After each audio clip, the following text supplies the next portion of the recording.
If you have just gotten into smoking cigars or have been into stogies for a while and are looking for a storage upgrade, then chances are you are in the market for a brand new humidor.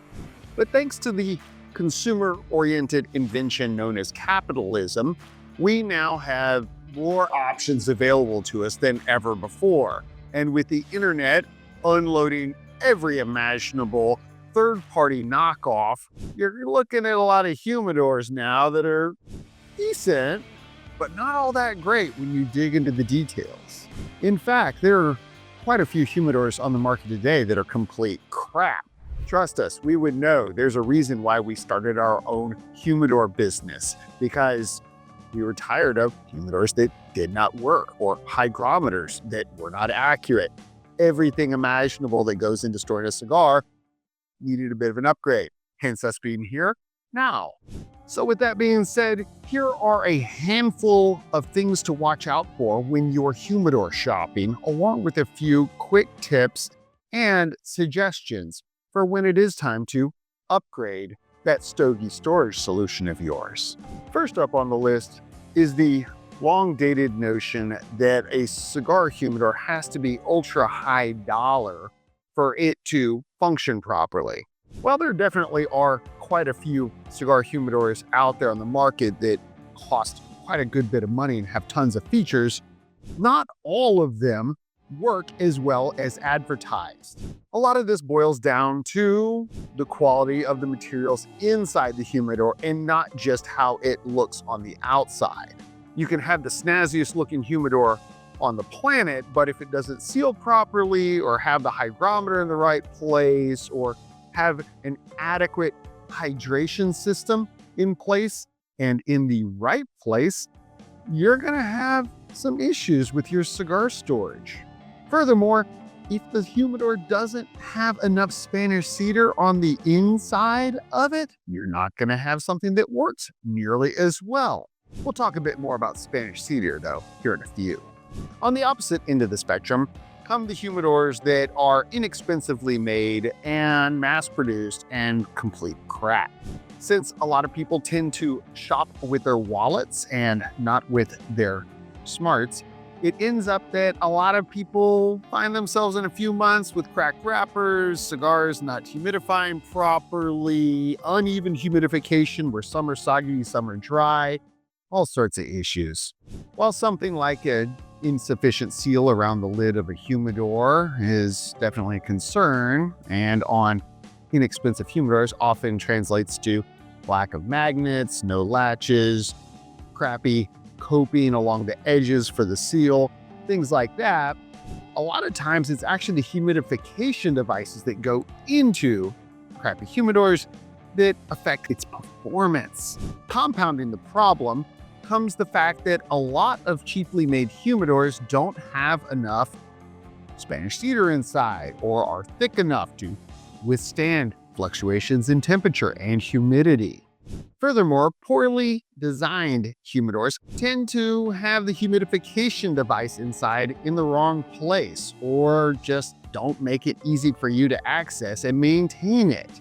Since maintenance is a huge obligation for you, the cigar collector, to take care of on a routine basis, it is very important to make sure that all of the various components within the humidor can be easily accessed and maintained accordingly. And then there's the topic of hygrometers, which are arguably one of the most important aspects of a humidor. These little devices should allow you to accurately read humidity and temperature if possible. However, on a lot of humidors, you get the crappiest thing that's available on the market, and it's not calibrated properly or doesn't read anything right at all, even when it is calibrated. Oftentimes, a humidor won't even come with a hygrometer if it's on the inexpensive side. And when they do come with them, a lot of times they're in the wrong place. A quality hygrometer should be extremely accurate and properly placed in a humidor, typically up near the top, near the lid. And while smaller humidors oftentimes are limited in their real estate space for a hygrometer and must mounted a little bit lower, it's still very important to have one that goes deep enough into the humidor so that you get accurate readings. For those of you who enjoy smoking barbecue, know full well the importance of having an accurate thermometer probe of some sort or another in effect at all times. So just bear that in mind when you're shopping around. Remember, there's a reason why all chlorohygrometers are patented from start to finish and why they are the most accurate on the market today. We have an entire blog dedicated to our hygrometers actually, so we'll just include a link below and let you look that over at your leisure when you have the time.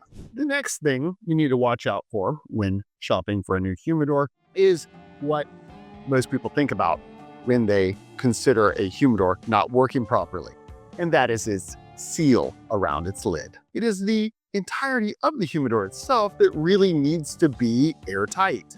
All too often, we have encountered humidors which have little gaps here and there along the edges of them, and ergo let in humidity and allow it to escape. But it really is the lid itself that is at the most risk of allowing your humidity to escape from your humidor. A proper seal on a humidor should feel snug to the point where you have to allow it to snug down on its own. It shouldn't close very quickly. There should be a little resistance as the hinges close shut. There's another reason why all of our humidors have magnets or latches on them, because that helps guarantee that everything is nice and flush around that coping, which we'll talk about a little bit more here in a moment. And then there's the topic of the internals of a quality humidor. While there are plenty of really nice humidors on the market today that are manufactured from acrylic, including those listed on the Claro website, the importance of having Spanish cedar inside and a certain amount of it cannot be under or overstated.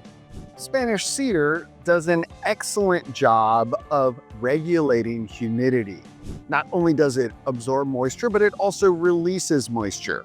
And because you can wipe it down with some humidor solution for your annual maintenance, you are allowed to boost humidity in the drier seasons of the month when it is most needed. But all too often, you will encounter a humidor that is marketed with having Honduran mahogany inside or red cedar from the US of A. While both of these types of wood are quite attractive and make for excellent external sections of a humidor, they don't do crap for maintaining humidity and really don't smell nearly as nice as Spanish cedar when it comes to long-term cigar storage. Furthermore, a lot of inexpensively manufactured humidors don't contain enough Spanish cedar on their insides, which is a bit of a miss considering the fact that the thicker the gauge of Spanish cedar, the better it will work as a humidification device as well as a humidity and temp control system. That is why Claro humidors contain 5 millimeters of Spanish cedar on their internals typically, and allows them to serve as a form of insulation for humidity and temps when things get rough, wherever you may be. On the opposite end of the spectrum come the humidors that have entirely too much Spanish cedar. I know I just got done talking to you about how important it is to have a lot of Spanish cedar inside, but I did not mention that it should be on the outside of the humidor, did I? Authentic grade A Spanish cedar is expensive, and it's also a bit on the soft side. So if you encounter a humidor online that says that it is made from 100% Spanish cedar and it's on the pricier end of the spectrum, then there's reason to believe that yes, it is indeed 100% Spanish cedar that goes into the box itself.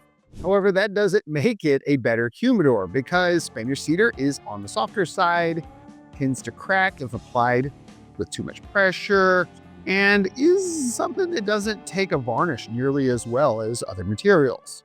So do yourself a favor and do not get duped into buying a very expensive Spanish cedar humidor when you can be getting something that has that material on the inside and have a hard outer shell that'll hold up for many years to come. And while there are a fair deal of other things to watch out for when shopping for a humidor, these are the core things that we tell people to look out for. By this point, Claro has been in the humidor production game for damn near a decade, and that means we have been through a ton of different trial and errors and have bought and inspected a bunch of our competitors' humidors to see what works and what doesn't, with the latter of the two typically being the case. However, as a consumer and a cigar collector, it is your responsibility to do your research. Take the time, read reviews, shop around, compare different models. Think about how your collection may expand over the years. If you're shopping small and you need something on the desktop, think about that hygrometer location as well as the humidification device inside. Remember, cigar humidors are tailor-made around what different people need. That's why there are so many great options out there. Unfortunately, there's also a whole bunch of crappy humidors out there too that don't work all that well. Hence us having our little chat today. Now, I'm gonna get off of my proverbial soapbox and get to rotating my cigars inside for my weekly routine maintenance, and I'll talk to you guys a little bit more in a future video about the importance of keeping that new humidor purchase of yours in good condition. In the meantime, be sure to check out all the links that are included below and make sure that you ask us questions because we have the answers you need right here at Claro.